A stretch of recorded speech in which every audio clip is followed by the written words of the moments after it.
Hello दोस्तों। आपसे एक सवाल है। मुझे कमेंट में आंसर जरूर करिएगा पहले। क्या आपके घर में भी कभी ऐसा होता है कि हर महीने के आखिर में सब थोड़ा थोड़ा चिड़चिड़े हो जाते हैं? कोई झगड़ा नहीं हो करते, बस माहौल भारी हो जाता है। अगर हाँ है तो ये कहानी कहीं ना कहीं आपकी भी है। हर घर में एक चीज होती है जो दिखाई नहीं देती, पर असर सबसे ज्यादा करती है।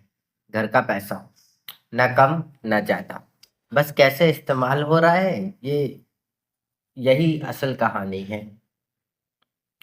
एक घर है, अमन अपने भाइयों के साथ रह रहा है। सबकी जिंदगी अलग अलग है। एक अच्छी कमाई कर रहा है, एक सीमित आय वाला है, और एक जो अभी शुरुआत कर रहा है। ऊपर से सब ठीक है, पर अंदर से धीमे धीमे कुछ इनबैलेंस हो रहा है, कुछ जमा हो रहा है। एक दिन खाने की टेबल पर एक छोटी सी बात उठी। ये खर्च किसने किया? बात बात बड़ी नहीं थी, बस कुछ सेकंड की चुप्पी। और वही चुप्पी सबसे बड़ी समस्या बन गई, सबसे बड़ी गलती और डिजास्टर भी, जो हर एक फैमिली में होता है।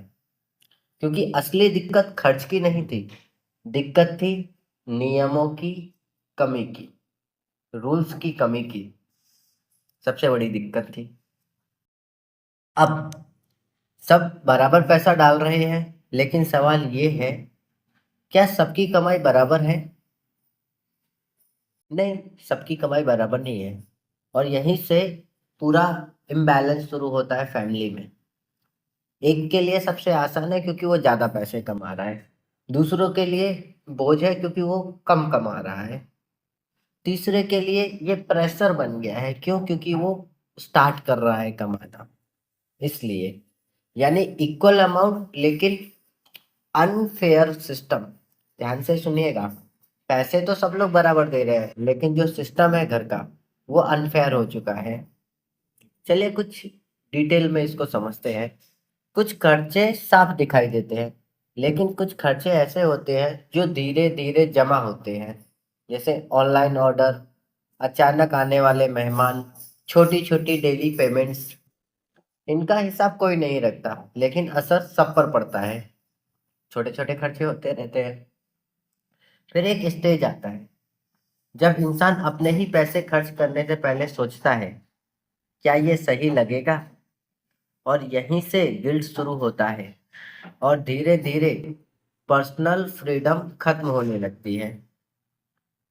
फिर एक दिन घर के किसी सदस्य ने कहा, हमें क्लियरिटी चाहिए। और वही शुरू होता है एक सिंपल सिस्टम। जब तक आपके यहाँ पे क्लियरिटी नहीं है, आपके यहाँ पे आप कितना भी अच्छा कमा लो, हमेशा फंसे रहोगे। ये चीज सभी के साथ होती है। हर एक फैमिली में पैसों के लेके ही प्रॉब्लम्स होती है। झगड़े पैसों को लेके ही होते हैं। बाकी किसी के झगड़े नहीं होते। अगर पैसे हटा दिए जाए तो सब एक दूसरे से प्यार करते हैं, बस पैसे बीच में आ जाते हैं और यहीं से सारी बातें बिगड़ जाती हैं। चलिए तो सिस्टम की ओर आगे बढ़ते हैं। इसको तीन पार्ट में बांटते हैं। एक, घर का खर्च। इनकम का हिसाब, जो इनकम होगी उसके हिसाब से योगदान होना चाहिए। सिंपल रूल है, सिंपल सा रूल है। जितना आपकी इनकम है उसका कुछ हिस्सा, मतलब कि आप 10% दीजिए।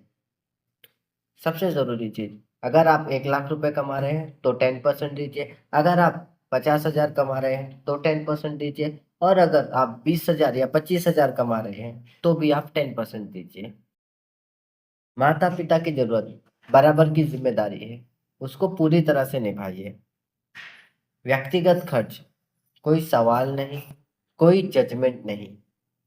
ये तीन कैटेगरी में पूरा सिस्टम आता है, और ये तीन कैटेगरी में ही उसी फैमिली ने ये सिस्टम को बनाया। अब हर खर्चा रिकॉर्ड होता है, महीने में एक बार डिस्कशन होती है।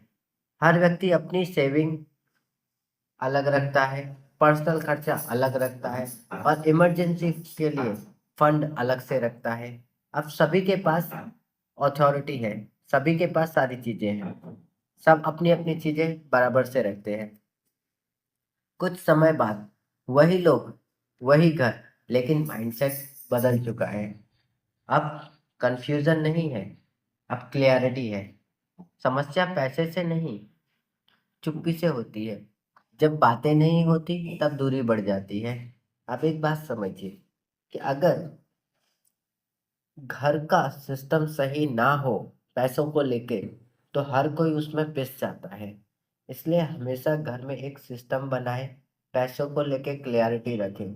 अगर कोई कमा रहा है और घर के लिए दे रहा है, तो उसमें एक चीज जरूर होनी चाहिए कि पूरी इनकम ना हो, इनकम का 10% होना चाहिए या 15%। बिकॉज ये बहुत ज़रूरी होता है।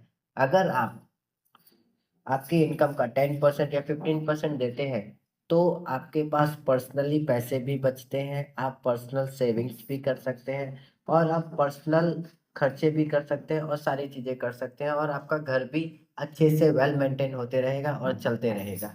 यही फॉर्मूला है जो अपनाकर आप आगे बढ़ सकते हैं। अब कब बात करते हैं कहानी की ओर। घर में दिक्कत पैसे की ही होती है, और समस्या उससे बड़ी तब हो जाती है जब उसमें बात नहीं होती है। इसलिए हमेशा बातें करें और दूरी को कम करें। अब एक चीज है, जैसे सिस्टम बनता है सारी क्लैरिटी आ जाती है, ताकि आपका घर सिर्फ साथ रहने की जगह नहीं, बल्कि समझदारी से चलने वाली टीम बने। अगर आपको लगा कि ये बात किसी तक पहुंचानी चाहिए, तो उसे जरूर भेजिए, क्योंकि सही समय पर सही समझ कई रिश्ते बचा सकती है। तो होप ये आपको वीडियो पसंद आई होगी, और ये वीडियो से अगर आपको कुछ भी बेनिफिट होता है तो चैनल को लाइक करें, शेयर करें और सब्सक्राइब करें। आपका प्यार बनाए रखें। मैं ऐसे ही छोटे छोटे फाइनेंस के कॉन्सेप्ट लेके आता रहूँगा, ताकि आप आपकी फाइनेंशियल जर्नी में थोड़ा एक स्टेप आगे बढ़े। Thank you. मैं मिलता हूँ नेक्स्ट वीडियो में। आपका प्यार बनाए रखें।